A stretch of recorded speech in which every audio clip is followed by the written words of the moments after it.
Okay. Hi guys. Good evening. I hope it is doing good. Okay. So I see only 1, 2, 3, 4. Only 4 of you. Right. Fine. Maybe people will join later. Right. So how was the test? You wrote your first test after a long time, right? How was the test, people? Was it okay? Was it difficult? Was it easy? Good, sir. It was Sir, good. you prepare the questions. No. It was not exactly, but yeah, I chose the questions. It's not exactly prepared. Yeah, you can say prepared. Yes. Wait, what happened? Sir, in one question, sir, like an equation was given Hmm. and it was balanced, Okay. but then H2O was missing in it. Some printing mistake would have happened actually. Not a big No, deal. sir, Anyways, you understood. I asked Raghav, sir, he told that you told him it's right. Oh, okay. It is that question only. Yeah, I think H2O wouldn't be missing. I guess it is fine only, right? Some PO42 minus something. It was Yes, sir. HPO4 Yes, minus. sir. In that H2O is not there in the Okay. website. Let me check. Today, anyways, we are going to discuss the question paper only, right? Anyways. So yeah, I think I didn't get the question paper from them. Guys, do you have the question papers with you? Anybody has a question paper? This whatever you wrote. Anybody has the online copy of it, like the soft copy of it? Sir, I'll check. Yeah, if you just check and just can send WhatsApp me. And just this is my phone.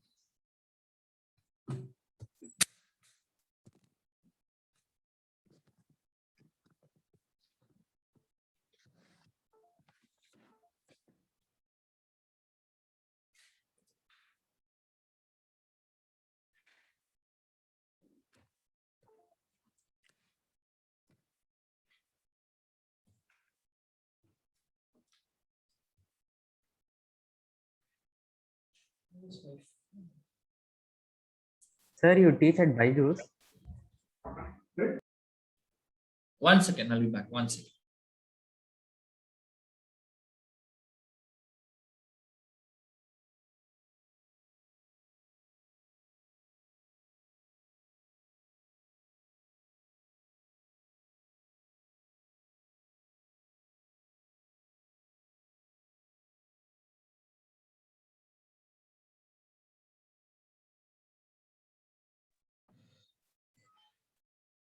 So yeah, so I was teaching by I teach at Byju's. Yes, I do 11th and 12th chemistry for them, JEE, NEET, and other things.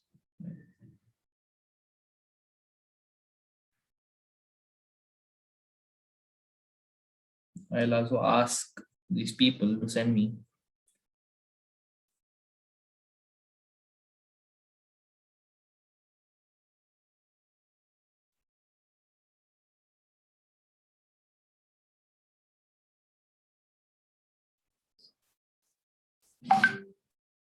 Okay, I think I got.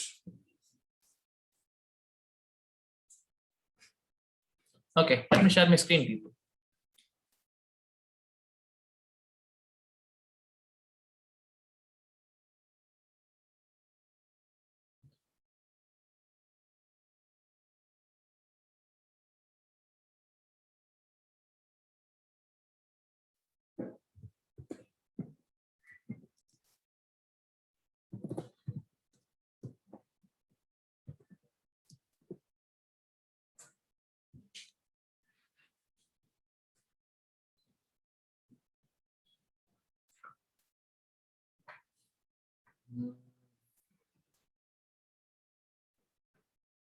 Not here, not here.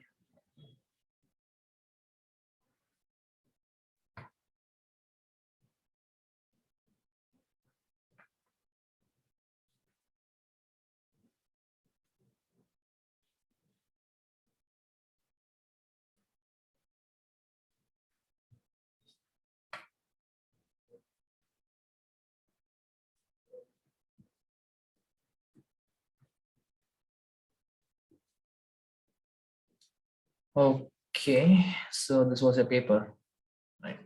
Fine. So let us solve questions quickly, right? We have Did you know that this class is for 2 hours, guys? Yes, sir. Okay, right. But we'll try to complete. If at all 2 hours is not required, we'll finish in 1.5 hours itself. Right? It depends on how fast we go. Okay, fine. So first question, right? Consider the equation Fe plus H2SO4 giving Fe2SO4 thrice plus H2. The equation can be balanced by inserting the following blank spaces. Following in blank spaces. Where are the blank spaces?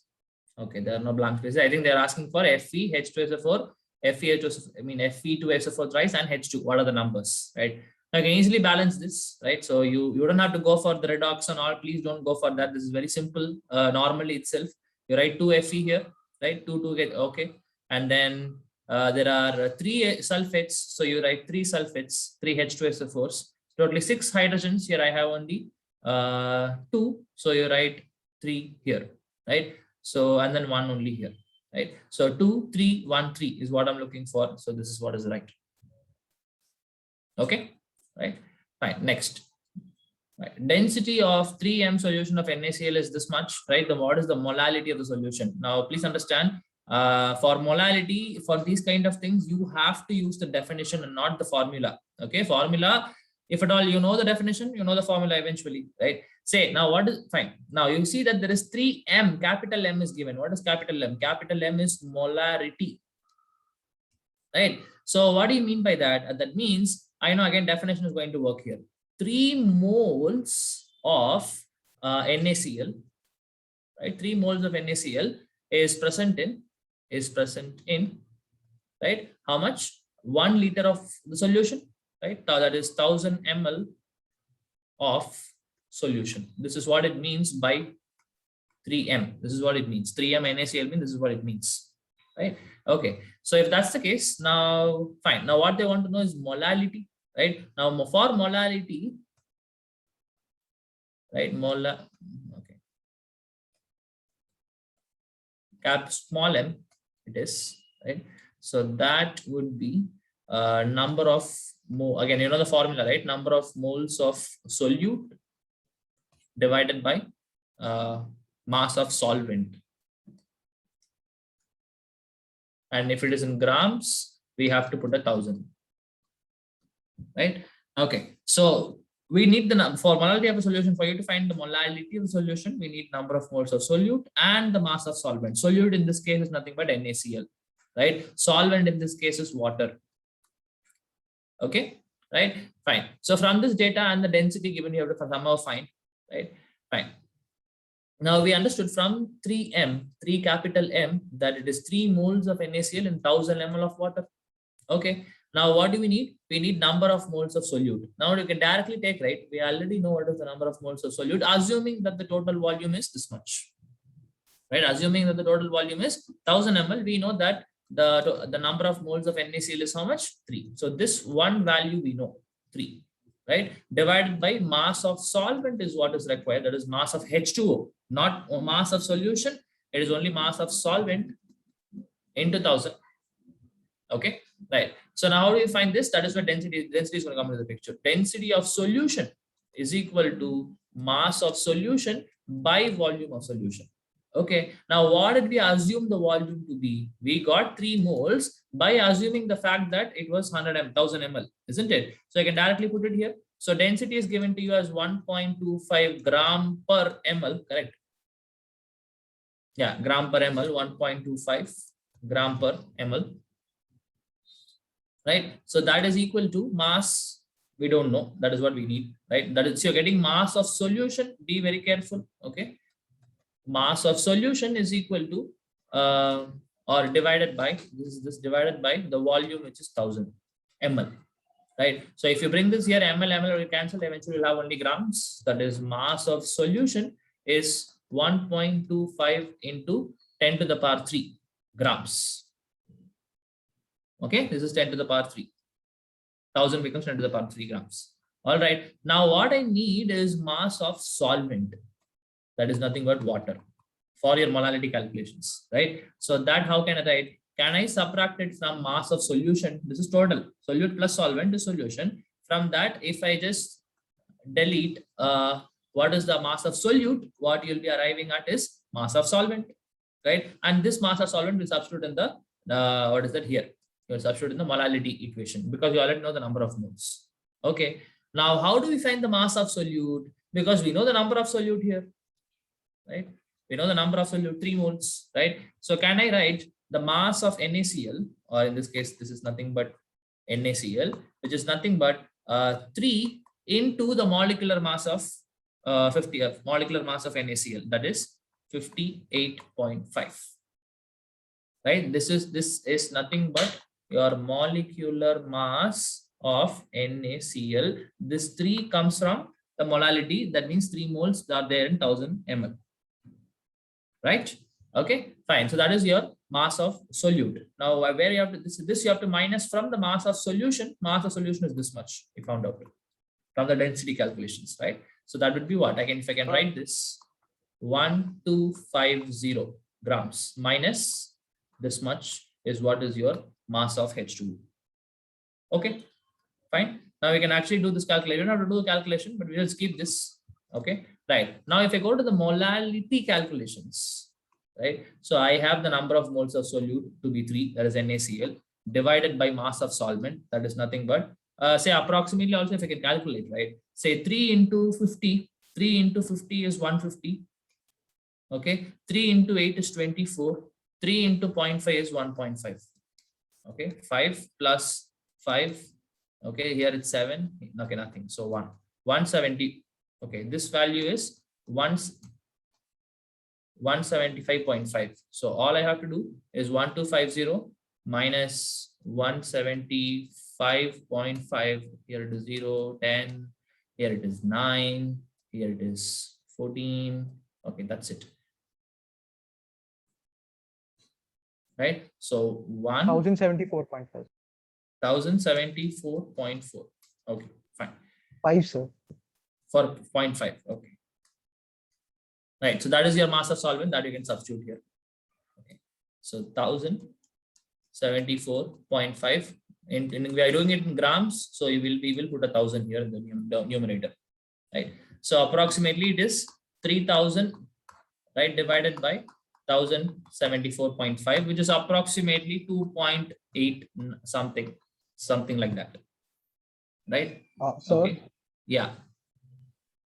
Sir, like, can you tell me where I went wrong? Like, I did this, that, like the molarity of the solution is 3. So it's 3 moles of NaCl in 1000 ml of water. So to find the molality, we need the mass of the solvent, right? So we know that 3 moles of NaCl is there in 1000 ml of water. So we find out the mass of 3 mole of NaCl actually subtracted from the total mass. Correct. That's what we did. Correct. Yeah. But there was you wouldn't have been wrong if you have done like this. See, I know density of, okay, this 1000 ml of solution. Okay. Anyways, so what again? Can you just repeat from whatever you told? Like last what you told? Some subtraction what you told? Suprajit? Sir, actually for subtraction also we need the mass of the total solution. Correct. We know though. Okay. See, mass of solution we calculate from density. No. Yes, right. Sir. Yes, sir. Okay. Density we calculated. See, mass of solution we calculated from density. That's how we got this 1250. This is where it is. Yes, sir. It's basically the same method only. Understood, right? So some calculation or something only would have gone down. So 2.8 approximately we can say. So 2.79 right here is the answer. Right? I think everybody understood. Does anybody have any doubt? I'll just repeat one more time whatever we are doing here. Okay, so they just gave molality to be 3m. So we know that 3 moles will be there in 1000 ml of solution. Be very careful. For finding molality, we need this and this, right? So number of moles we can directly take solute 3 moles, done. For me to find this, only this density, all these things will come. Density is equal to mass by volume. Density of solution is given in the question, right? So you will take mass of solution, volume of solution. Volume of solution we already know from molarity that it is 1000, right? And mass of solution is what you want to calculate. If you calculate, you will get the mass of solution to be 1250. Right. Now for me to calculate molality, I need mass of solvent, not the mass of solution. So from mass of solution, we subtract mass of solute, right? So we know mass of solute, how do we calculate? 3 moles into the molecular mass of sodium chloride. right? That will be the answer. Solute from 1250, whatever answer you get, you put it here in the molality calculation, you'll get 2.79. Okay, I hope everybody understood. Next. Fine.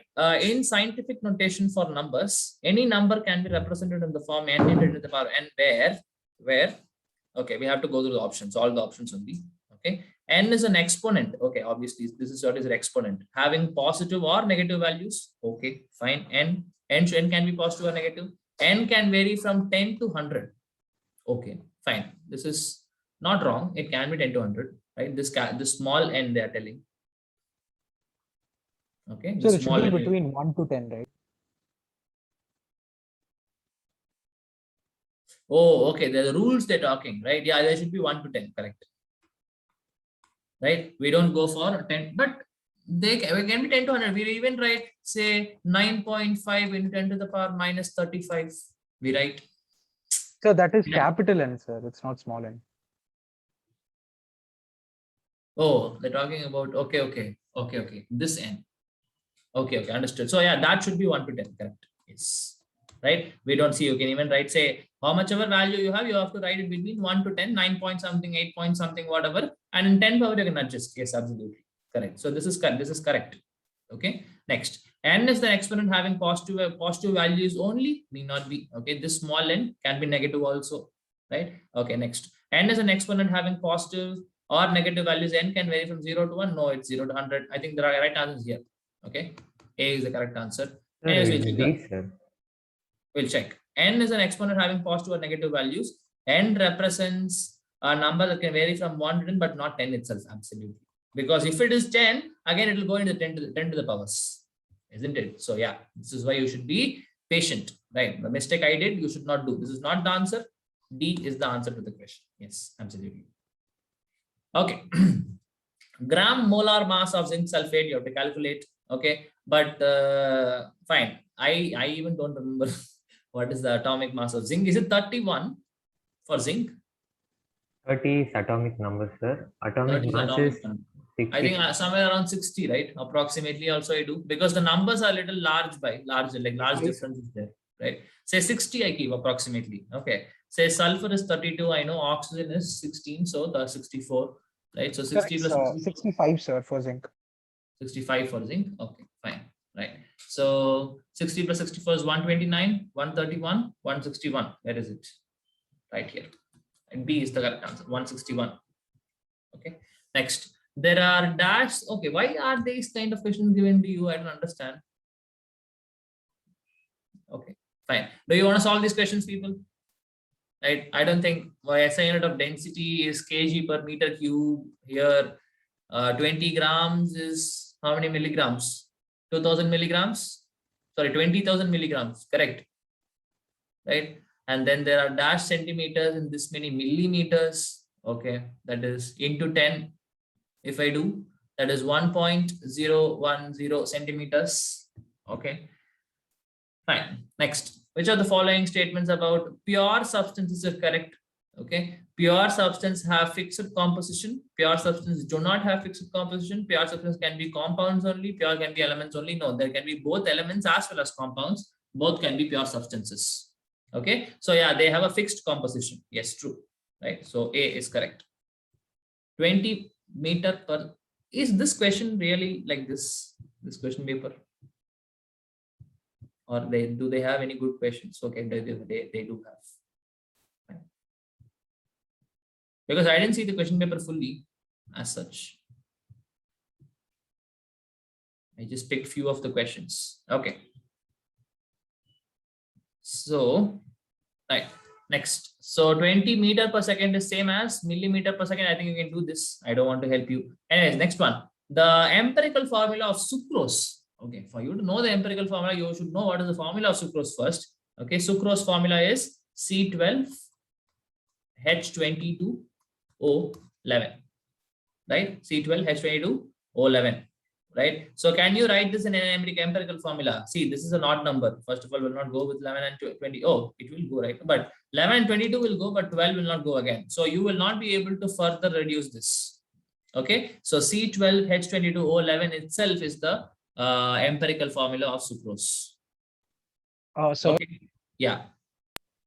sir, would they give the actual formula, like the molecular formula in these type of questions every time? No. You have to know for these are famous ones. Okay, sucrose, glucose. Glucose, what is the formula? C6H12O6. This is glucose. No, sir, I meant in the options, like one of the option would be the molecular formula. No, say if at all, if instead of this, if glucose was asked, right? Now that the empirical formula would have been something else, right? So it will be CH2O, something like this. Right? Say if this was also in the options, this was also in the option, you will choose this option only because you're talking about the empirical formula. That is the simplest formula you can get for a molecular formula. No, sir, Yes. actually I meant if suppose, for example, by chance, I don't know the formula of sucrose, for example. So if like, would they give sucrose formula in the like options, the actual molecular formula? In the options they will give, you're asking. No, it can be random. In this question, it has to come because it cannot be further this thing, right? Say if at all, if glucose is the question, this wouldn't have been given. No, this might not have been given. The C6H12O6. So you have to know if you have to know the formulas if that's what you're asking. Okay, sir. Okay, right. Next, minus 122 degrees Celsius and Fahrenheit. I think Fahrenheit is equal to 9/5 into degrees Celsius plus 30. You can just apply this formula and see what is the answer you're getting. Direct calculation. Okay, Fahrenheit is equal to 9/5 into degrees Celsius plus 30. Okay, next, consider the unbalanced chemical equation. The equation for above can be balanced. Oh God, why are they giving you 10th questions here? I really don't understand. Okay, this is 2. No, this should be 4, right? And this should be 3. This should be 2. Done. Okay, so 4, 3, 2. Done. Next, for the reaction, this much. Okay, 160 grams of N2H4 is mixed with 160 grams of N2O4. What is the yield of H2O? Fine, right? Okay, you have to find the percentage yield, right? I don't know how many of you have done this, right? Fine. Okay, now let us write it here. 2N2H4 plus N2O4. Sir, they didn't ask the percentage yield, sir. They just asked, if you see the options, it's. Oh, they're asking, okay, this much amount of this thing is mixed with this. What is the yield of, okay, not the yield means what is the amount of H2O form? Yes, sir. Fine. Okay, anyways, so 3N2 plus how much? 4H2O. Okay, fine. So they're telling how much? 160 grams of N2H4 and 160 grams of this again. Okay, fine. So now this is just a stoichiometry. Now you see that both reactants, there are 2 reactants and the information about both the reactants are given. And we know that whenever information about both the reactants are given, we have to go for finding limiting reagents and excess reagents. Okay, and obviously whether it's limiting reagent, excess reagent, or you don't want to use that, whatever information given to you should be converted in terms of number of moles first. Then only you can do the stoichiometry, right? Okay, so we'll convert them to number of moles first, right? So we have to calculate the molecular masses. So 160 divided by, it is 24 plus 8. 24 plus 4 is 28. Okay, this will be why is it 24? I kept, no, it is 24, 14, 28 plus 4 is 32. Okay, next, 28 plus oxygen, that will be 64. 28 plus 64. Okay, 84. 94, right? Okay, fine. 92, okay. sir. 92. Okay, fine. So 92 is what I have. Now, I think, okay. So definitely, I can definitely say that this will be a greater number, right? This will be a smaller number, but we have to calculate this, I guess, right? Okay, so if I can calculate this, this would 5 times approximately, right? 5 times approximately, this would be, how many times? Not even 2 times. So say somewhere around 1.7 times, somewhere approximately, right? Say this would be somewhere around 5.2 times. I'm just giving you a very, very approximate values. Okay, fine. Now you look, now these are the number of moles value. Now you look at the stoichiometry. 2 moles of this requires 1 mole of this, right? So I have 1. Okay. Sir, 160 by 32 is 5 only, sir. 160 by 32 is 5 itself. Oh, actually, correct. Right, 5. Right, fine. So this will be approximately 1.7. That's okay. Right. So for 1 mole of this, I require 2 moles of this. Right. So if I have 1.7 moles of this, I will be requiring how much? 3.4 moles of this, double of this. Right. But how much I have? 5 I have. So definitely this is my excess reagent. Right. And this is my limiting reagent. Now, once you're done with this, that's it. You don't worry about excess reagent anymore. Right. Now, fine. Now look at an N2O4 and your H2O. Right. Now, for 1 mole of N2O4, you get 4 moles of H2O. Right. Now, how many moles we have? 1.7 moles of N2O4 I have. So I should get 1.7 into 4 moles of this thing. So it will be 5.4, 10.8. 6.8, sir. 6.8. Okay, well, my calculations are very bad. Okay, so 3.4, 6.8. Yeah, correct. Right. So 6.8 moles is what I'm getting. What they want in terms of mass. 6.8 moles into mass would be 18 grams into the molecular mass of water, which is 18. Right. So 6 into 18, 6 into 10 is 60. No. Fine. 6 into 8 is 20. 6 into 8 is 48. Actually, instead of doing like this, 108, right? Yeah, no, it will be, yeah, 122.4.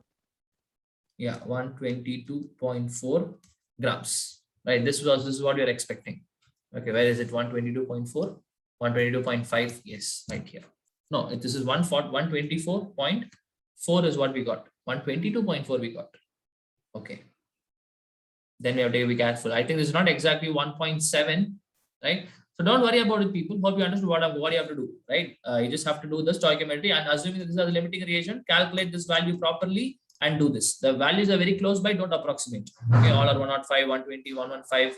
Don't approximate anything. Okay, fine. Anyways, I hope you understood what I'm trying to say. Sir, Next. it's just 1.7. It is 1.7 only. Yes, sir. Oh, okay. It's around 1.73 actually. 1.73. Okay. Fine. So 1.7 also say if it will be 6.8 into 18 grams, this would be 18 into 2 is 36, 72. It's coming, sir. If we do 1.7. No, 70. Wait. It is 70. Okay, 6.8 So is. sorry, it's 1.74, sir. Oh, no, that's not an issue. But I'm like, this value is correct. 6.8 into 18. That is 122.4. Yes, sir. Yes, sir. Okay. Then what will be the closest answer? So this is 122. I have 125 also. 120 also. Sir, if we put 1.73, it's coming 124.56. 124, right? Then we'll go. That's it. 124.5. D is the answer to this question. Okay. So go for one more decimal. Fine. Next. The number of grams of oxygen atom. Number of grams of oxygen in 0.1 mole of Na2CO3. Right. Now, please understand, how do you do this? If I have 1 mole of Na2CO3, right, I have 3 moles of O. Is it not? Because when again, see, one molecule itself, I have 3. It's becoming very crowded here. Okay. So you can understand that for one Na2CO3, how many oxygen atoms? 3 oxygen atoms. So if I have 1 molecule, 3 oxygen atoms. If I have the Avogadro number of molecules, 3 into Avogadro number of oxygen atoms. So that means if I have 1 mole of Na2CO3, I have 3 moles of oxygen in this. Oh, actually, if you get to follow this also, 10 also is there. Is it not? Right? This 10 also has to be added. This oxygen is also there. So it's not 3 then. It should be 10 plus 3, 13. Okay, 13 moles of Na dot, how many H2O? 10 H2O. Okay, 13 moles of oxygen is there. Okay. So it's option A. Okay, fine. So I have 13 moles in 1 mole. So if I have 0.1 moles, right? 0.1 moles means I had 1.3 moles of oxygen. So 1.3 into how much? Molecular atomic mass of oxygen is 16. Right? So 16, I think, would be approximately 20.8. Yes, correct. A is the answer. Right? Okay, next. The molarity of NaOH solution prepared by dissolving 4 grams of prepared by dissolving 4 grams of NaOH. Okay, 4 grams of NaOH in enough water to form a 250 ml of the solution.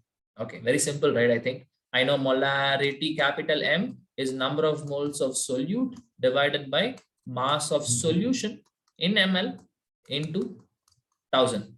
Right now, you have to calculate number of moles of solute. Here is NaOH. Okay. Now, how will you calculate? 4 grams, that is number of moles will be given mass by molecular mass. 4 divided by 40. That is nothing but 0.1. Okay. So number of moles of solute we know that is 0.1. Okay. Now, how much amount of solution given? 250 into 1000. So this goes 4 times. So all you're going to get is 0.4 m. Where is it? Yeah, here is the answer to this question. Okay. Next, for the reaction Fe2O3 plus 3CO gives whatever. Okay, 224 grams of CO is available to react with 400 grams of Fe2O3. The yield of iron and CO2 are. Okay, again your what is that? Limiting reagent wala questions, right? So we have to do this. Okay, so Fe2O3 plus 3CO gives 2 Fe plus 3 CO2. Okay, now what is given? 224 grams of CO and 400 grams of Fe2O3. Okay, now we convert the number of moles. Okay, CO will be how much? 12 plus 16 is 28 divided by 28. Sir, it's 2.5 moles. Which one is 2 point? This one is 2.5. First one. No, sir. The Fe2O3, 2.5 moles of Fe2O3 is the. Okay, fine. Fe's atomic mass is 50. How much? 54 for copper. So this would be around 52, 53. How much? What is the atomic mass of iron? Sir, 56. 56. Okay. 56 into 2 is 112. 112 plus 48. 112, 150, 160. Right, 160 would have been the molecular mass of Fe2O3. So this is coming as 2.5. Okay, fine. And this value, 28 into 24 divided by 28, approximately, I think it would be 8 point. Yes, okay. I'll approximately keep this 8 point something. If you have anything change, tell me. Okay, so now look at the stoichiometry. 3 moles of CO requires 1 mole of this, right? Or say 1 mole of this. Exactly 8. Oh, it's exactly 8. Huh? Okay. Oh, now my predicting skills are great. Fine. So, fine. So I have how much? 1 mole of Fe2O3 giving me 3 moles of CO. Right. So if I had 2.5, 3 times that should have been there. So 3 times that should have been 7.5, but I have how much? 8. Right. So definitely this is excess and this is limiting. Done. So with this only I have to do stoichiometry now. So for what they're asking, both iron and okay, for this and this. Okay. So for 1 mole of Fe2O3, we get 2 moles of this. So if I had 2.5 moles of this, I would have gotten 5 moles of this. Okay. Next, for 1 mole of Fe2O3, I'm getting 3 moles of CO2, right? So if I have 2.5 moles of this, I would have got 7.5 moles of this. Again, into 3. That's it. Very simple, right? Okay. So now I have to calculate this. So 5 into 56, 330,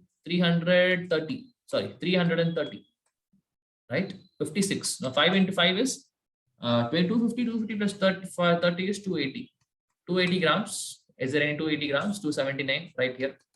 Okay. Next, CO2, that is 2.5. No, 7.5. Okay. So 7.5 into how much? 44. Right. So 7.5 into 44. Okay, only one option I have 279. So that's it. I'll directly go for this. Right. So option B is the answer. So eventually I think you'll get 330 grams, I guess. Calculate and check. Okay. Right. So this is the correct answer. Next, there are dash meters in 2000 millimeters. I think 1000, right? So this would be 2 meters.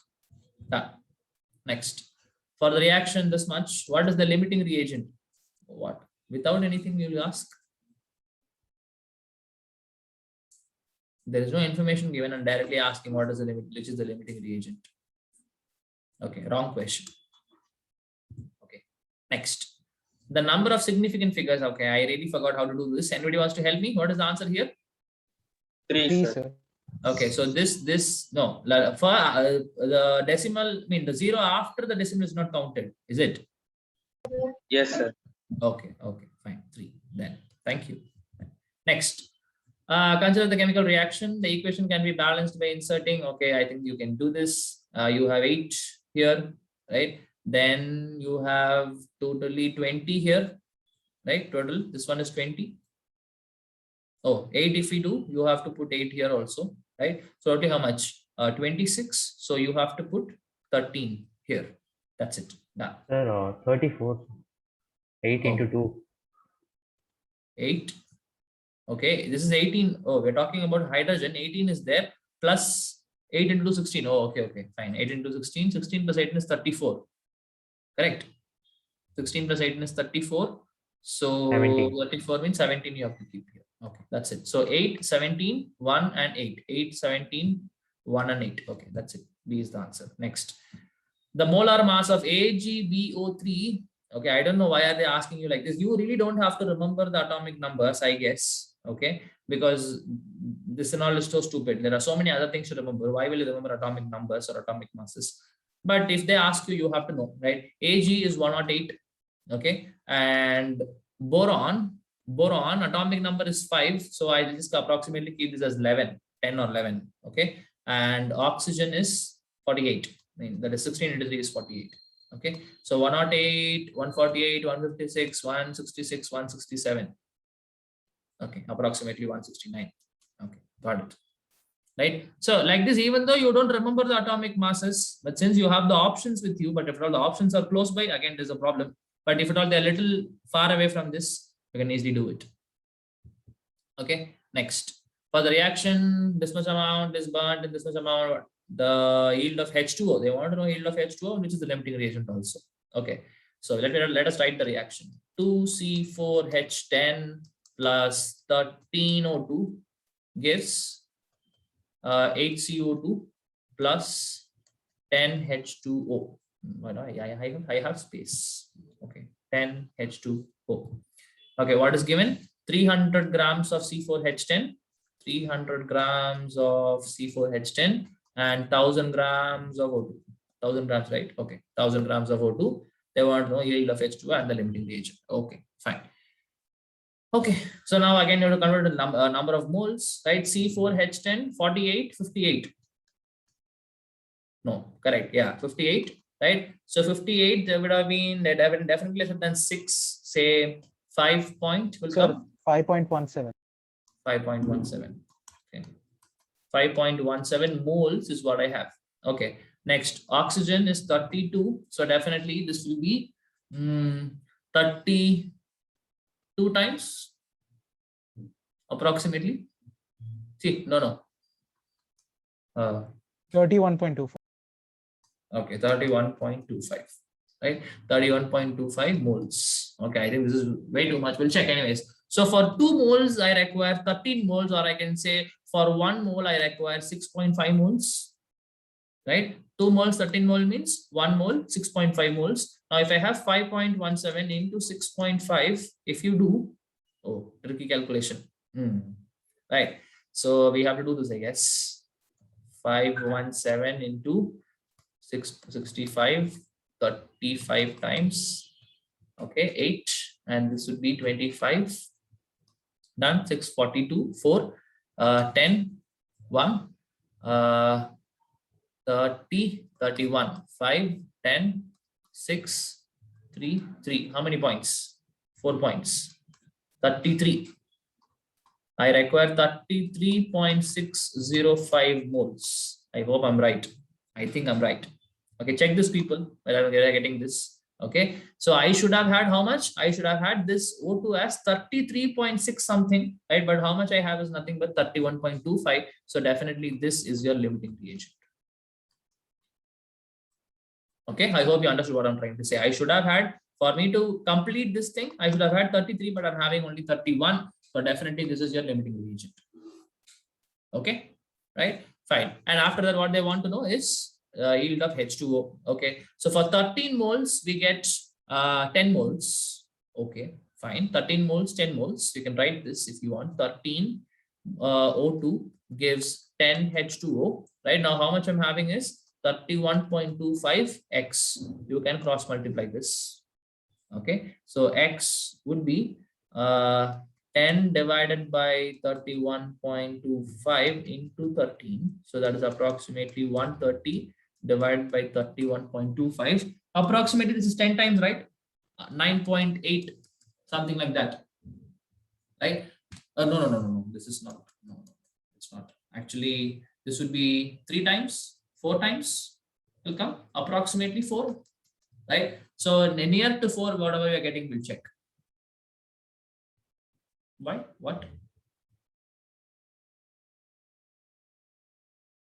Is there something wrong? Oh, we are getting only the number of moles. Oh, I'm so sorry. This is the mass. Okay, so we are getting approximately 4 times would be 125 times. Oh no, 120 only will come. So this thing is there. So 4.3 approximately. Okay, say 4.3 approximately. So this is the number of moles of H2O which I'll be getting. This is correct.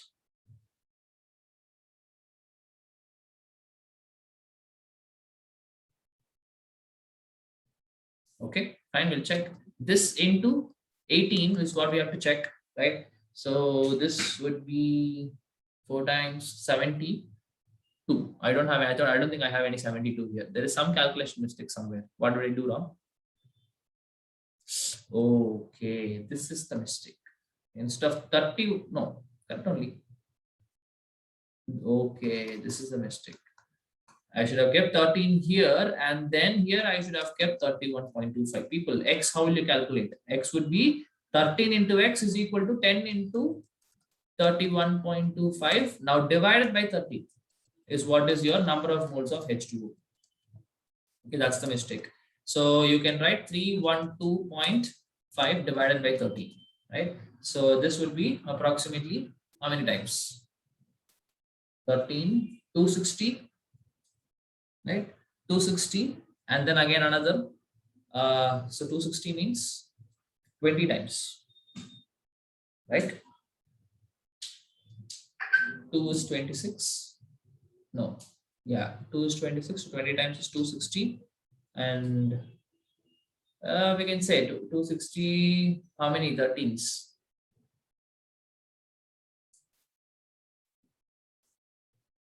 26. 50. Yeah, right, 4 times, right? Say I can write this approximately as 24 times, again approximately, right? 24 moles is what I'm getting, right? 24 moles of H2O, right? Now this into 18 is what I'm looking for, right? Oh god, again big calculations I'm getting, right? So this is 32, 3, this is 16, 19, 24, 2, 13, 1, 4. 432 grams is what I'm getting. So I'm getting, what is this? What is the limiting reagent? O2 as the limiting reagent, and how much? 432 grams. 432 exactly, and O2. Wow. Okay, great. Right, fine. Okay, it's all about the calculations, right? Fine. Next. Energy of electron in stationary state is given by the formula, this one, right? E is equal to RH into 1 minus 1 by n squared. Okay, where n is equal to 1 by 3. RH is what is called as, anybody knows? Easy, right? Rydberg's constant. Right? Yeah, good. Next, if a cation B3 plus has 18 electrons, the atomic number of B would have been. Now, please understand. Now, B should have lost 3 electrons to form B3 plus, and they're telling that this is having 18 electrons, right? So this should have had 18 plus 3, 21 electrons should have been there here. Then only out of this 3 would have been lost to form B3 plus, which is having 18 electrons. Very simple. So 21 is the answer. Okay, right? Next. Radio frequency, region of electromagnetic radiation is used for broadcasting. It is, I would not say an important question. Don't worry about this, even if you don't know. Okay, fine.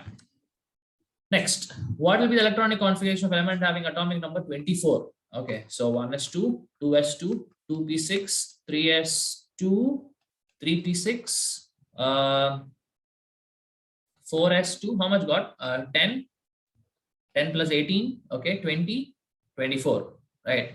Okay, 4s and 3d, 4, but we should not write this. I know I should write, I should write this as 4s1, 3d5 because 3d5 is half fill stable. Did we do something wrong? Correct, sir. Chromium. But none of the options are matching. Sir, it's matching. C option. This is 4p. I should have 3d, right? C option, sir. C. Oh, 3d5 is here. Okay, fine. 3d5 and 4s1. Yes. Okay. Right, that is the answer. Next, chromium. Yeah, this is chromium. Fine. Next, the emission spectrum of metal results from materials or what? Emission spectrum of materials results from the materials. Okay, atoms or molecules. Now we know for emission to happen, for C, electron will be here, right? Now it will take up energy, right? It will go to the higher energy level, right? Now when it comes back, it is going to release energy. This is your emission spectrum.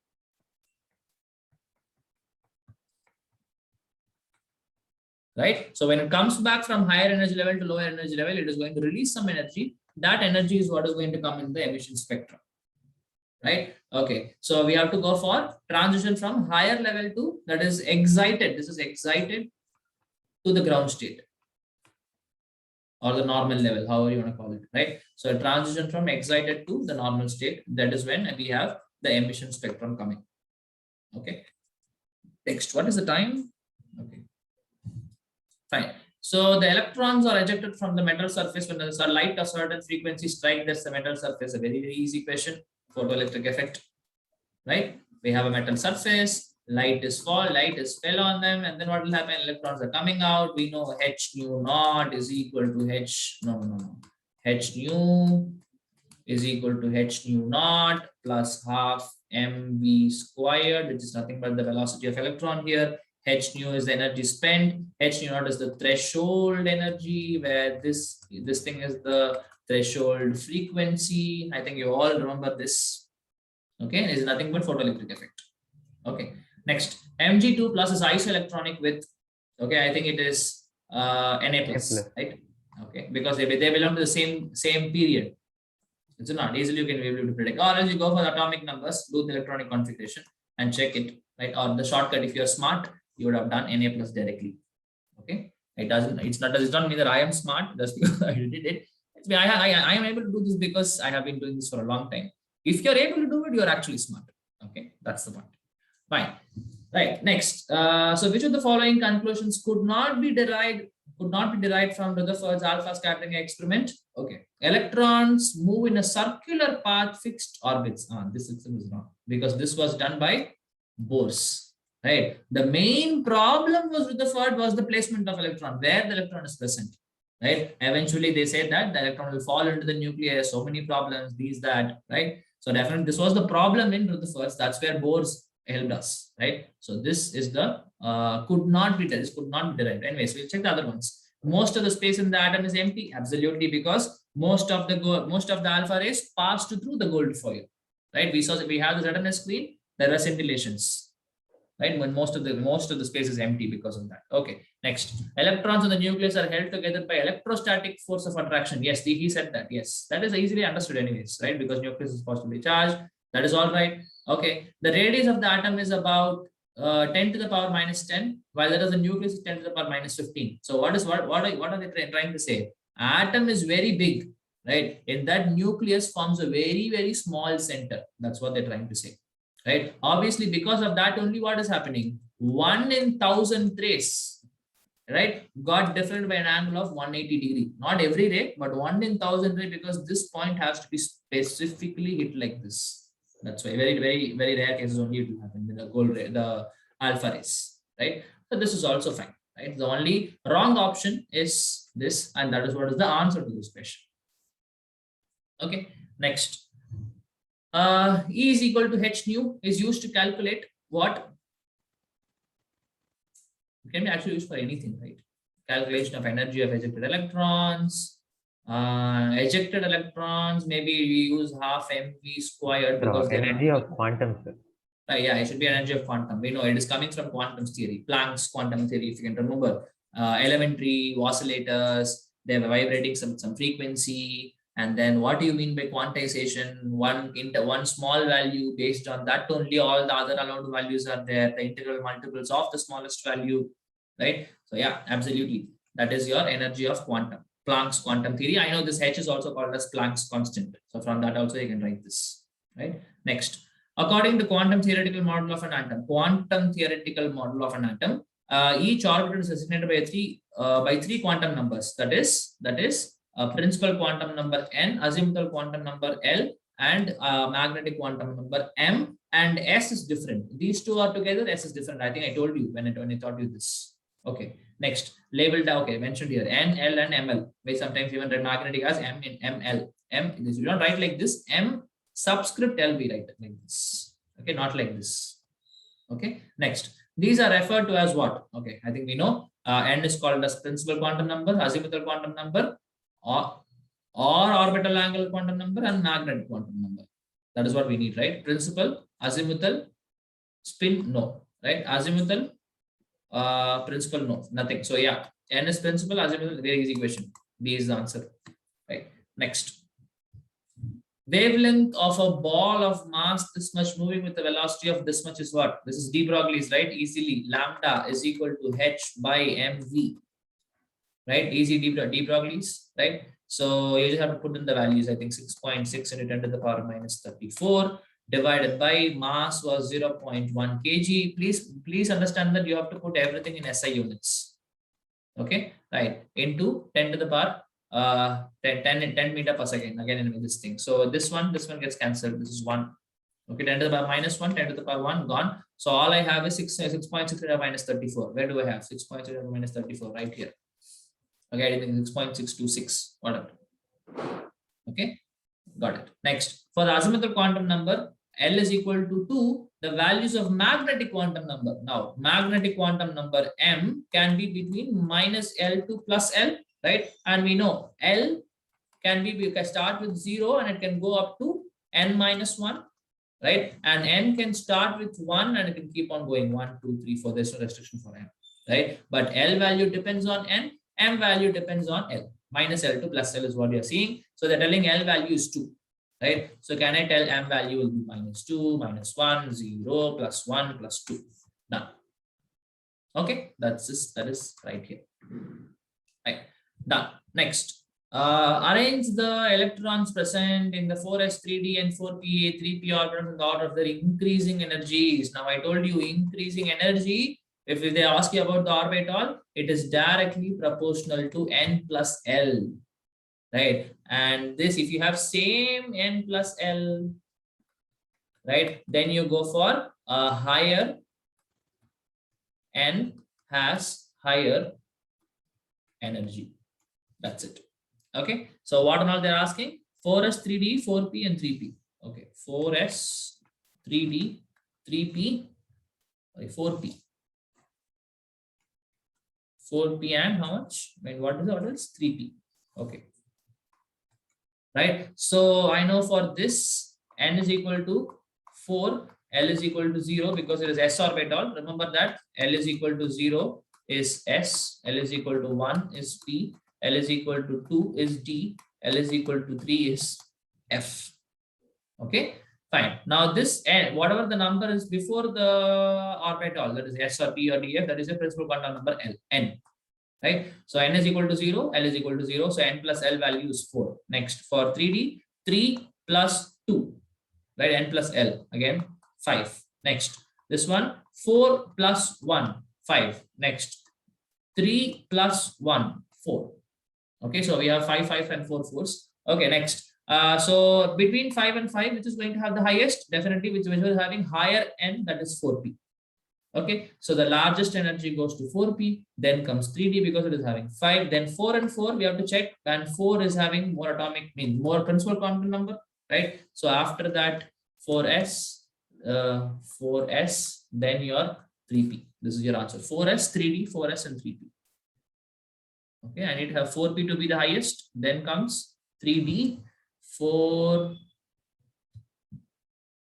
and 3d. 4p and 3d. Where is it? 4p highest. 4p, 3d. Yeah, right here. Right, 4s and 3p. Done. Okay, all you have to understand is energy is directly proportional to N plus L, and if you have same N plus L, higher the N, higher the energy. That's it, very simple. Okay, next. Due to the presence of electrons in the inner shells, okay, the electrons in the outer shells will not experience the full positive charge of the nucleus. Correct, isn't it? And this is what is called as, I think, anybody knows what is the answer? This is what is called as Shielding effect. shielding effect, right? Say we know that this is the nucleus. Say I have some electrons here, here, here, here, and all. The outer electrons will not be able to suffer that much attraction because all the other electrons inside are already taking up the maximum force. They are shielding this electron. Okay, this effect is what is called as shielding effect, right? The inner electrons shield the outer electron from the nuclear force of attraction, right? So it is called shielding of outer electrons. Where is it? Shielding of outer electrons from the nucleus by the inner shell electrons, right? Which shields? Inner electron shields. Which is getting shielded? Outer shell electrons are getting shielded, right? So yeah, option A is the answer to this question, right? Next, maximum number of electrons in a subshell with n is equal to 3, L is equal to 3, and n is equal to 4. So we have some 4, right? L is equal to 3, I know is F. Is it not? Right? Now I know F orbitals can have a maximum of 14 electrons, right? Or I can do it very simply, right? I remember that for M value, depends on M value, right? M value I told you is from minus L to plus L. So if I have 3 as the L value, I would have had minus 3, minus 2, minus 1, 0, plus 1, plus 2, and plus 3. How many values? 7 values are there, right? I told you number of electrons maximum, right, will be equal to number of M's, that is number of magnetic quantum numbers into 2. Right, you're getting 7 magnetic quantum number values, not about the values, number of values. How many number of values you're getting? Number of M's. Okay, you can write M's, right? So this is 7, so definitely 14 electrons. So that is the answer. Okay, next. Which of the following is responsible to rule out the existence of definite paths or trajectories of electron? What was it? It was Heisenberg's uncertainty principles, right? What did it say? It says that you cannot find the position of the momentum at the same time, right? At the same time, if you cannot measure the position and the momentum, position and the momentum only. Okay, position and the momentum of any subatomic particle with 100% accuracy, right? That means what? Definitely the electron will be randomly moving so much that at that time you really will not be able to see what is the position and the momentum at the same time. They're moving very fast. That's what you have to understand. Okay, so it is Heisenberg's uncertainty principle. Okay, Hund's rule of maximum multiplicity says what? Like that is talking about this thing. Say if I have p orbital, I have to put first 3 electrons, then only I have to go for pairing. Right, that is your Hund's rule of maximum multiplicity. Aufbau's energy, what? Lower energy orbitals must be filled first, right? That is why you write, because of that only you write 1s first, then 2s, then 2p. This order, why it comes? It comes from Aufbau's principle. Pauli's exclusion principle, all the 4 quantum numbers no 2 electron will have same quantum numbers, right? At least one of them will be different, right? Even though say 1s2 you take, right? One will have S2b plus half, the other one will have a minus half. So definitely all the 4 quantum numbers cannot be same for 2 electrons. That is what is Pauli's exclusion principle. Okay, fine. Next, when an electron from an excited hydrogen atom undergoes a transition energy, the transition from energy level is n is equal to 4 to n is equal to 2. That's it, done. N is equal to 2. Now we know we have to look into where the electron is coming, which level it is coming. Based on that, the series is defined. Right? It doesn't matter where it is coming from. It really doesn't matter. Where it is ending, where it is coming to end, that is where it is going to be decided which series it is. Okay. So n is equal to 1. We know it is Lyman series, right? Okay, n is equal to 2. That is n1 we talk about, right? The lower orbit. Right, so n1 is equal to 2. You will get Balmer series, right? N is equal to 3 is Lyman, Balmer, Paschen, right? N is equal to 4 is Brackett, right? And n is equal to 5 is fun. Okay, so now what they're asking, Sir. n is equal to 2, so it is Balmer series. Where is it? Right, B. Okay, next.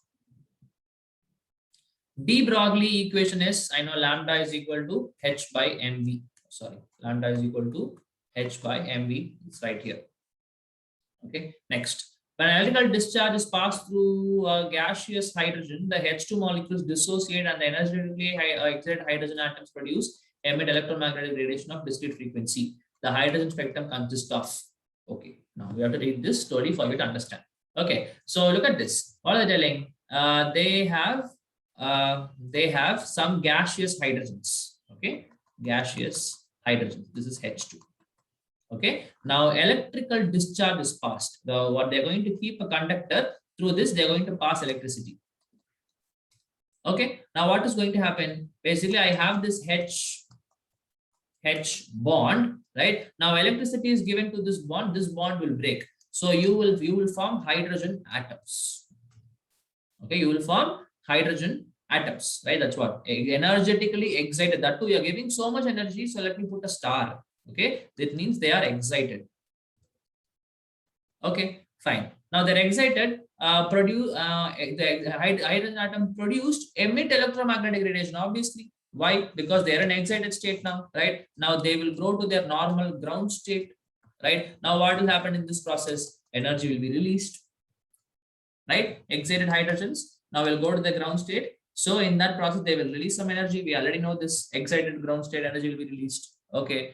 Now they emit electromagnetic radiations, absolutely, of discrete frequencies. Now what do they say? Say they will get, say, 1 joule, 2 joules, 3 joules, 4 joules, like that we get, but we don't get, say, 1.5, we don't get 2.9, we don't get 3.7, we don't get these values. We get only whole numbers, right? Now what does that mean is what they're asking, right? The emission spectrum consists of what? It is a line spectrum. Please understand, we know what is a line spectrum. We feel this is your entire spectrum. You will get discrete values like this, right? This is 1, 2, 3, 4, 5. But if it was continuous spectrum, what would have got? Everything would have got. It would have been like this. Okay, right? So anyways, so it's a line spectrum, several lines named after their discoverers, right? The Lymer, Balmer, Paschen, Brackett, Fund, right? So that's what they're saying. The emission spectrum consists of line spectrum, several lines named after their discoverers. Any other questions? Continuous spectrum, no. Continuous spectrum, no. Several series of line named after the discoverers. So option A and C are same.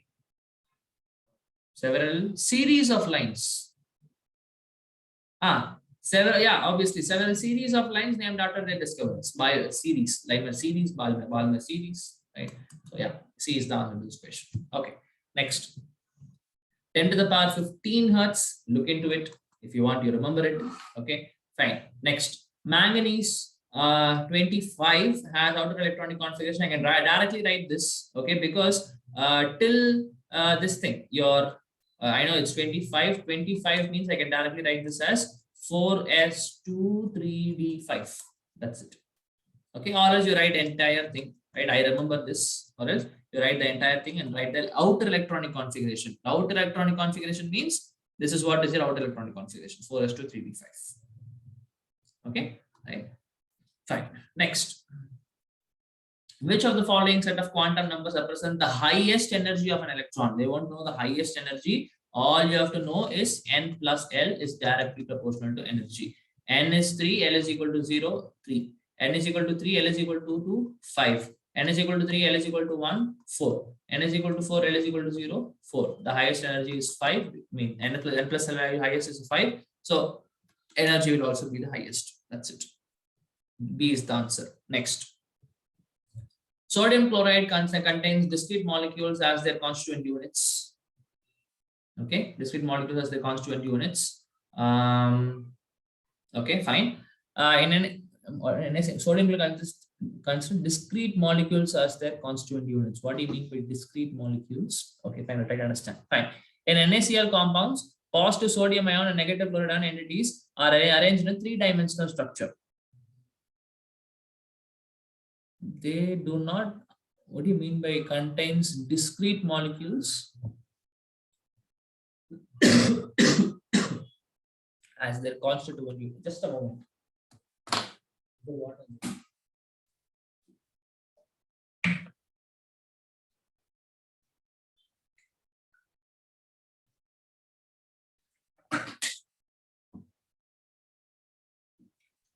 Okay, discrete molecules means NaCl separate. No, it wouldn't be like this, right? You know how it will be. They say that this will be one discrete unit, another discrete unit, the constituent units. No, this will actually be like this. Okay, you will have say Na plus, you will have Cl minus, Na plus, Cl minus, Cl minus, Na plus.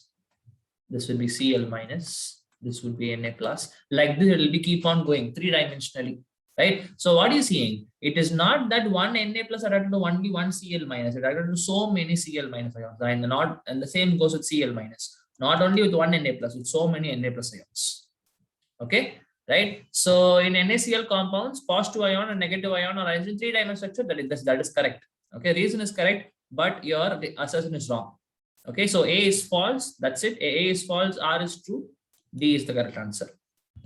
Next, equivalent weight of a compound differs in the differs in different reactions. Yes, absolutely correct. Right? How we remember KMnO4, MnO4 minus. Okay, MnO4 minus. But you do not. Do you have equivalent weight in your syllabus?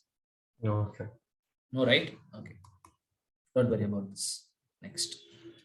So the ratio by volume of gaseous reactants and products in agreement with the molar ratio, right? The ratio by volume of gaseous reactants and products is in agreement with their molar ratios. Yes, correct. Right? Say for example, if I write H2O, I know I require H2 and O2 in the ratio 1:2, and this is their volume also. This is their molar ratio as well as their volume ratio. Why? Because we know this thing, right? Definition with respect to number of moles, right? 1 mole of any gas at HTP will occupy a volume of 22.4 liters. This is applicable only for gases, right? So yeah, okay, this is true. Next, volume of a gas is inversely proportional to the number of moles. No, it is directly proportional. 2 moles means 44.8. 3 moles means that is the 36. I don't know how much, 66 point something, whatever, right? So it is directly proportional. Okay, so A is true, R is false. Next, magnetic quantum number can have the value as L is equal to 0 to n-1. Yes, absolutely right. Right. Magnetic quantum number specifies the number of orbitals. No. Right. It says what? It says what is the orbital? What orbital? Whether it's an s orbital or a p orbital or a d orbital. That is what it says. Right. Number of orbitals are given by m. Okay, magnetic quantum number, and each orbital can have 2 electrons. So totally 2 into that value will be total number of electrons. We already saw that, right? So again, A is true, R is false. Okay, next. The radius of the first orbit of hydrogen is this much, right? The radius of the the radius of each circular orbit Rn is equal to 0.5 Armstrong and S. This is correct, right? This is also correct. This is also correct, right? But will this be the correct explanation? Obviously, because if this is the formula, I just have to put n is equal to 1 to get this value, right? So yeah, this is the correct explanation also. So both A and R are true, and R is the correct explanation for A, right? Next, how many total questions you have? 55 only, right? Okay. So we don't need to ask. We'll complete now only. Fine. Atomic orbital in an atom is designated by N, L, M, and MS. MS is a spin quantum number. Okay. These are helpful in designating the electron present in the orbital. Yes, true. Right. But is this the correct explanation for this? No. Right. An orbital is designated by N, L, M. What is the purpose of that? Why are we even going for this N and M? Why do we have quantum numbers? That kind of explanation should have been given. They are helpful in this. Yes, absolutely. A and R are true, but R is not the correct explanation of A. A is the correct answer. Okay, next, the energy of the electron is largely determined by its principal quantum number. Okay, fine. Yeah, we can accept that, right? Fine. The principal quantum number is the measure of the most possible distance of finding the electron around the nucleus. Principal quantum number is the measure of the most possible distance even be most possible, the highest distance. Okay, the highest distance of finding the electron around the nucleus. Yeah, we can say that because Rn is equal to 0.529 n squared by z, right? So based on the principal quantum number n, the radius varies, right? Measure of finding the electron. The radius where inside this only you can find electron, outside this nothing is there. This is your radius, right? Okay, so this is true. Principal quantum number is the measure of the most possible distance of finding the electron around the nucleus. This is fine. And the energy of electron is largely determined by the principal quantum number. This is also fine, but again, these two are not the explanations. This is not the explanation of this. Okay, so again, both A and R are true, and R is the correct explanation. I mean, R is not the correct. Sorry, like last time the answer was B. It is not the correct explanation. Okay, B again. This time also it is B. Okay, right. Next, read the passage. I don't want to read the passage. You can only do right. Next, okay, here are all our association questions only. Right. Why you wouldn't have any question from GOC? You had question from. Oh, this is part test. Huh? Yes, sir. This part Okay. test 1, sir. GOC is part test 3. Okay. This is part test 3. No, sir. This is part test 1. Okay. This GOC is is part test 3. Oh, GOC is part test 3. Okay. I was thinking this is a full term test, but I didn't see any question from GOC. Then I understood. Okay, it's part test. Okay. Fine. Okay. Next, I don't want to read this, so we'll directly go to the questions. Chlorine contains 17 protons and 28 neutrons. Is it correct? 17 protons, 17 electrons, and 28 neutrons. So this thing is 35.5. So in that, if I had 17 protons, how many neutrons should have been there? 14, right? No. This would have been 18, right? 18.5. Is it not something? 18 neutrons, right? So no, this is wrong. A is wrong, right? That's it. We can directly fill this, right? So what is it? D, right? Because assertion is a wrong statement. Okay. Next, H1, H2, H, they're isotopes. Absolutely same atomic number but different mass number. Okay, atoms are identical atomic number but different mass number on isotope. Exactly. So both A and R are true, and R is the correct explanation of A. A is the answer. Yes. What is the question? Sir, why is assertion wrong? Oh, okay. They're saying that they have 17 protons and 28 neutrons. Correct. Okay. We know atomic. Oh, okay, sir, got it. Okay. Right. So 54th question, right? The charge on the proton is equal and opposite of the electron. Yes, absolutely. Right. Fine. The number of protons present in the nucleus is equal to the atomic number. Number of protons, atomic number is true. Right. But is this the correct explanation for this? Why is the charge on the proton equal to the and opposite of the electron? No explanation for this, but both are correct. Right. So I think it should be B. Both A and R are true, but it is not the correct explanation. Okay. Next. Carbon atom generally has 6, 7, 8 neutrons besides 6 protons. I think true, right? Carbon can have same atomic number, different mass number, different neutrons. Yes, true. Carbon can exist in isotopes. Okay, right? We have carbon 14 as isotopes. Carbon 13 we have you. So we go for carbon dating. If you go for archaeology, right? You know what is archaeology, right? Say excavating and finding out the artifacts and deciding how old they belong or which age they belong to, right? So all those can be found with this carbon 14, right? Maybe you'll study this in your 12th class, chemical kinetics. I'll teach you how to do this. Okay, carbon dating, I'll teach you. How do you find, right? Okay, when you look at a fossil fuel, okay, this is some 300 million years old. How can I tell that? With the help of this carbon dating, we'll see this in 12th class. Okay, very interesting topic, right? Fine. Next, carbon atoms generally, okay, we already did this, so this is correct. Okay, next, the number of electrons in the hydrogen atom and sodium atom are 2 and 13 respectively. Number of electrons in hydrogen, yes, no, number of hydrogen electrons is what? 1, right? Okay, number of electrons in hydrogen atom is 1. In sodium atom, I think it is 11, not 13, right? So both the statements are wrong, right? Assertion is wrong, but reason is also wrong. Where is it? Assertion is the correct statement. There's no option like that. What should we do? We should write option E, right? Where both the statements are wrong. Okay. So don't worry. Like this and all, this 1 mark, 2 marks, and all, don't worry about this. Just know the correct answer, which is the correct answer. Sir, And why in is a the assertion wrong? carbon, oh, assertion is not wrong. Assertion is true, right? Oh, okay. This is true. Fine. Why is it equal? Sorry. Right. So assertion is right, but the reason is wrong. Where is it? Assertion is correct statement, reason is wrong. Yeah, C.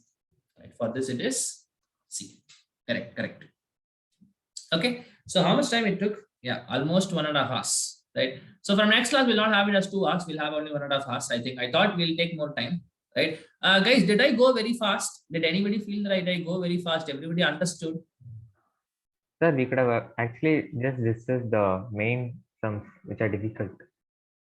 But see, I have this is for everyone, right? Everybody has to understand, right? I know that we have almost 9 students here. Guys, everything is okay. Sir, Yes. Yeah. sir, I have a doubt in general. Tell me. Sir, all the atoms contain protons in the nucleus. So, like, don't the protons repel each other? Yeah, they do. They do. But still, they'll be able to stay. They will be in a comfortable distance apart so that their repulsions are not dominating. It's like that. Sure, but we can say like they repel as well as collide with each other sometimes, right? They cannot collide with each other because they'll be repelling, but they will be in some vicinity. That's it. They cannot say they will collide. No. If they're So see if then- something is repelling, not able to come, they're trying to come but not able to come. How will they come and collide? No, they will not collide. Sure, then if nucleus is just like a theoretical space. So if it doesn't have a boundary, then they can go outside, right? No, like we don't see this in 12th, but we do have proper radius for nucleus also. There are formulas by which you'll be able to calculate for a particular nucleus what will be the radius. You can do that. Sir, but like nucleus, it doesn't have a boundary, right? It's not like a definite region.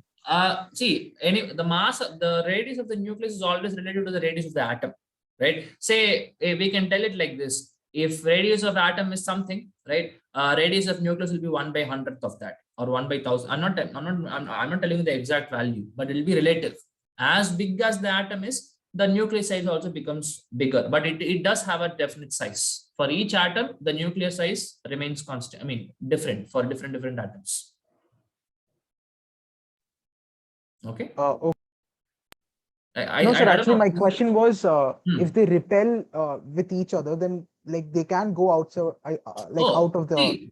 Okay. Now that nucleus, if right? you ask, see, there will be, say, if they're very, very close like this, maybe they will repel, but little space I give them, right? That is why we are taking some space, right? We'll take enough space so that they will not be able to repel each other. They'll be able to stay together. And that particular size you reach, right? That will be the atom, that will be the nuclear radius. That's it. As simple as that. So then for atoms with higher atomic number, the atom would be unstable, right? Because the protons are repelling continuously. Protons are repelling, electrons are repelling. Why only protons? As the number of electrons also increases, they will also repel. That is why they become unstable. Correct. Oh, sir, then how do they exist? Oh, okay. That is because the attractive force between the nucleus and or say the protons and the electrons, or nucleus and the electron, are dominating. There is no denying the fact that definitely there is repulsion, but you cannot deny for the fact that the attractive force is more dominating, not only existing but more dominating than the repulsive force. That is why the atom is able to exist together. Yes. Okay, sir. Yes, sir. Okay. Right. Anybody else has any other questions? Sir, I had earlier asked you one doubt about while writing structures. Yeah. I will just look into the question.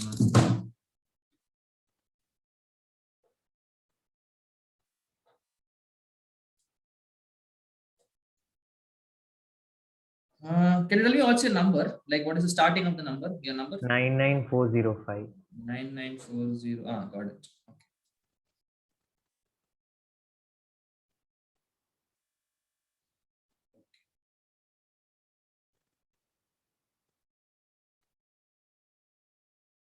Okay, what did you ask?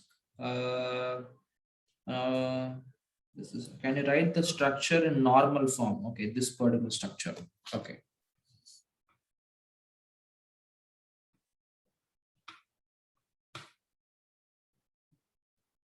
Share my screen.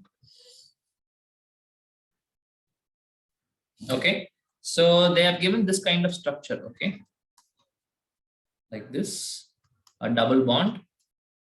Or wait, let me draw this properly. Okay, 2 5-member rings. There is a double bond here between these 2 carbons, and all the others are hydrogens. Okay, and all the others are hydrogens.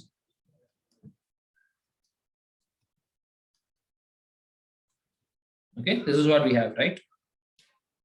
This is what you're asking. This is how you want to draw. Yes, sir. That's it. Very simple. 2 5-member rings. Just bring them closer. Make a double bond. That's it. No, so not this, sir. This is Oh, like with a bonding carbon structure. hydrogen. Okay, okay. Carbon Yes, hydrogen. sir. I can write like this. Say CH2, CH2, another CH2 here, CH2 here. Here I have C, right? Now bond, bond, bond, bond, bond. Now another same thing you write C, CH2, CH2. So you can write just like this. Yeah, just like this. Why not? CH2. Done. Bond, bond. Okay, this is not bond here. There is a bond, bond, bond, and there's a double bond here. That's it. Sir, usually for checking total geometrical isomerism, we write it like AABB, right? Oh, like that. Okay, Yes, okay. sir. Okay, okay. That if you want to, okay, like this you cannot write. For this, if you want to check whether it is showing geometrical isomerism or not, this is one bond. This is another. Okay, let me use some other one. Right? This is one bond. This is another bond. For this carbon, this is one bond. This is another bond. Okay. Now I can even check like this. These are the 2 carbons which I'm checking here. Okay. Now you see that if I just take this one and this one, this one and this one. Okay. Now is this symmetric is what you have to ask, right? Now this side if I go, I'm getting through 2 carbons. This side if I go, I'm getting 2 carbons. Same way. This side if I go 2 carbons. This side if I come again 2 carbons, right? Symmetrical, right? Okay. That means it is similar to having AA like this. Okay. So no geometrical isomerism. Yes, did you understand? Yes, sir. Okay. Right. So next question was,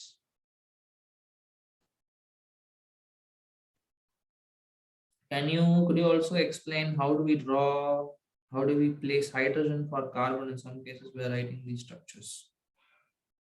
Okay. So you have told me that this structure is there. Okay. COOH and H. And again, this side, COOH and H. What is it out in this? No, sir. Usually while writing these type of structures, sometimes they write it as HOOC. Oh, no, no, no. See, all Right. you have to understand is this is one COOH. It is always the carbon.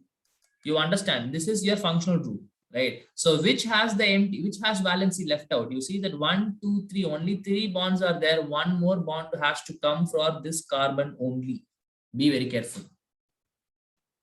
Okay, right. But I can write something like this. If I have ester, that can be a problem because ester group is COOOR. Right? So that means here also I have an alkyl group. For example, look at this. I can just write CH3, CH3, CH2, COO, C2H5. I can just write like this. There might be a confusion, right? Where to put this alkyl group, where to put this alkyl group, but don't worry about this. This and all is not that important.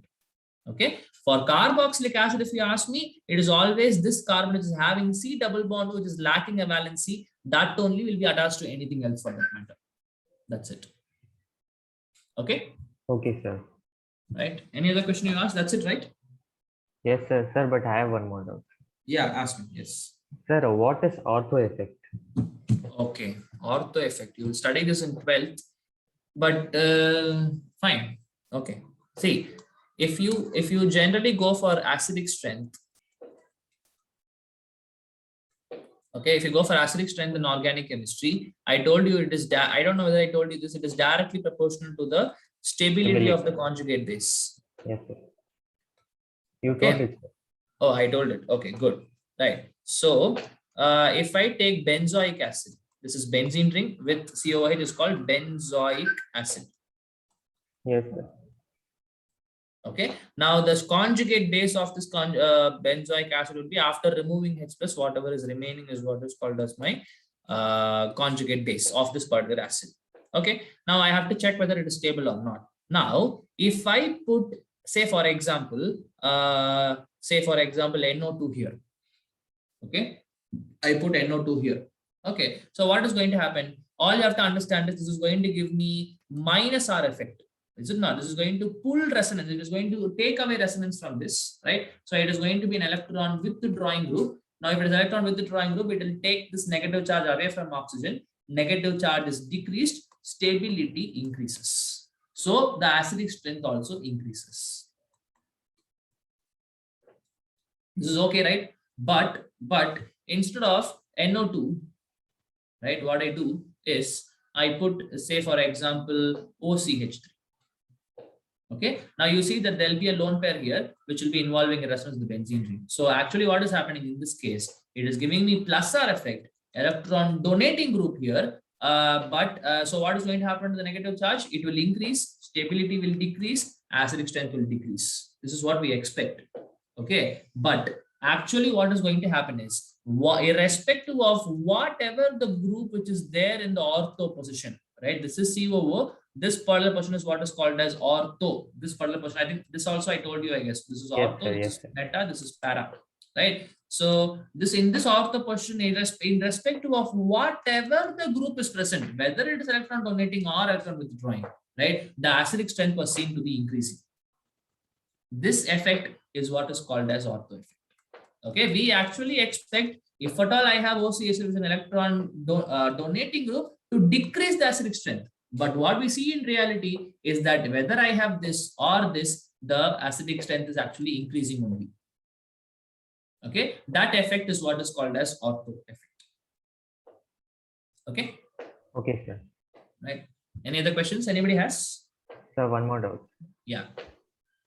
Sir, any specific reason why resonance is not shown at meta position? Resonance is not, resonance is shown at meta position, but depends on what group you have. For example, you try to draw the this thing for, like, I don't know what you're telling. See, charge might not be developed in meta position. Yes, sir. That is possible. That is, if that were asking, that is possible. Again, that depends on the group what is attached to the benzene ring. For example, say you take COOH, whatever we saw here. Okay. Now, how do we write the resonance structure? Let me write this little properly so that I can show you the resonance structures. Say this will be C double bond OOH. Okay. Now the first step would be that this carbon atom, this oxygen will this bond will break, and this bond will form, and this bond will break here. Right. The next resonance structure would have been double bond C O minus with the OH, and there was a positive charge here.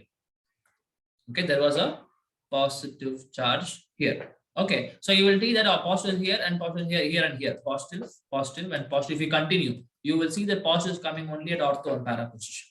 Right? But if I check, for example, NO2, right? NO2, you know how it will look. No, NO2 will also be the same. Right? Okay, I understood what you're asking. Right?